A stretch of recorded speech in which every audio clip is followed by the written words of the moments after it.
Hello friends, मैं आपकी दोस्त दीपिका फ्रॉम उत्तराखंड। आज मम्मी की तबीयत फिर से बिगड़ गई। रात को बहुत बेचैन हो रही थी, मम्मी के साथ ही लेटी थी तो मम्मी बार बार उठ बैठ रही थी। फिर सुबह जब ऑक्सीजन चेक करी तो मम्मी की सिर्फ 44 आ रही थी। फिर मम्मी को नेबुलाइज करा, उसके बाद फिर देखा तो 68 आ रही थी। तो डॉक्टर साहब से बात करी तो उन्होंने कहा तुरंत एडमिट कर दिया जाए, तो मम्मी को फिर से एडमिट कर दिया गया है। अभी मेरे हस्बैंड और मेरी बहन गई है, अब मैं जाती हूँ, फिर दिखाऊंगी आपको। अभी पता चला कि एक्सरे वगैरह सब हुआ है और उसके मतलब पहले इमरजेंसी में थी, इंजेक्शन लगे हैं 6-7 और अब मम्मी को एडमिट मतलब रूम में शिफ्ट करा जाता है। अब मैं फिर जब हॉस्पिटल जाऊंगी तो फिर दिखाऊंगी आपको। वैसे काफी सही थी मम्मी, चाय भी पी, बिस्किट भी खाए और आराम से बोल रही थी। वरना उस दिन जब एडमिट करा था 60% ऑक्सीजन में मम्मी की स्थिति बहुत खराब थी, लेकिन आज इतनी खराब नहीं थी, लेकिन ऑक्सीजन लेवल बहुत कम हो गया था, तो इसलिए एडमिट करना मम्मी को बहुत ही जरूरी था। मैं हॉस्पिटल आ गई हूँ, मम्मी को नेबुलाइजर दिया जा रहा है।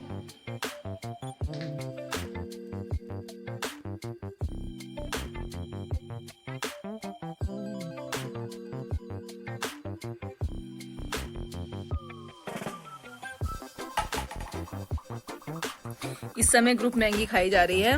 मैं हॉस्पिटल से आई हूँ, बच्चे तंग कर रहे थे। मिस्टर प्रदीप पंत ने कहा घर आजा, कब आएगी। मम्मी के लिए चाय भी लेके जानी है, लवी वहाँ रुकी हुई हॉस्पिटल में। तो बच्चों ने कहा मैगी बनाओ, तो मैंने मैगी बनाई और हम सब मिलके खा रहे हैं।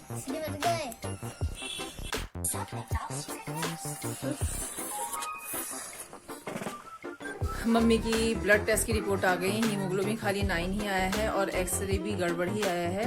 मतलब पिछली बार से ज्यादा मम्मी ज्यादा परेशान है, टॉयलेट भी जाना हो रहा है तो मम्मी को परेशानी हो रही है बिना ऑक्सीजन के।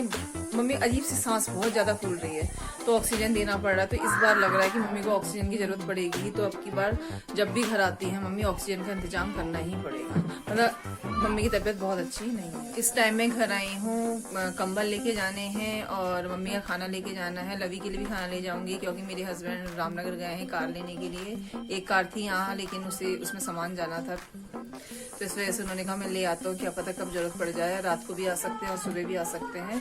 और मैं खाना लेके मैं जाऊंगी, फिर स्टिल अभी ही करेगी हॉस्पिटल में मम्मी के साथ, क्योंकि यहाँ बच्चों के साथ भी रहना जरूरी है। हम दोनों में से एक का तो होना जरूरी ही है। तो बस मैं कंबल वगैरह लेके जाऊंगी और मम्मी के कपड़े ले जाऊंगी, सुबह स्पंजिंग हो जाएगी। और मैंने कहा थोड़े कपड़े बाहर सब ऐसे पड़े हुए थे, उन्हें तह तह करके रखे अभी मैंने, और सब कपड़े में जो आयरन करने वाले हैं वो आयरन कर रही हूँ। बच्चे आज भी शैतानी करने में लगे हुए हैं, उनपे कोई फर्क ही नहीं हो रहा। हिमाद्री बारा पूछ रही है नानी कहाँ है, नानी की तबीयत कैसी है, नानी कब घर आ। वो ऐसी बोलती है मैं हॉस्पिटल जा रही हूँ तो कह रही है मम्मी कब घर आ।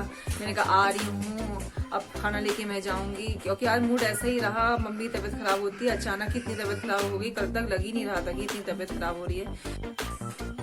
मैं हॉस्पिटल आ गई हूँ और मम्मी की दलिया खाने की इच्छा थी तो दलिया बना के ले आए हैं।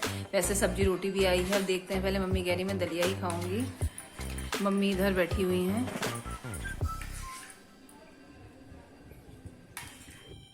लवी के लिए खाने में लाई हूँ मैं बैगन का भरता, आलू टमाटर और रोटी। इस समय लवी खा रही है। मम्मी ने हैंड वॉश कर ली हैं और फिर से ऑक्सीजन लगा ली हैं। अब मम्मी बैठ गई हैं। तो चलिए इसी के साथ मैं अपनी वीडियो का एंड करती हूँ। आज दिन अच्छा नहीं रहा, मतलब रहा कि मम्मी की तबीयत खराब है तो मूड तो वैसे ही ऑफ हो जाना है, बस मम्मी जल्दी से सही हो जाए। तो नेक्स्ट वीडियो तक के लिए बाय बाय।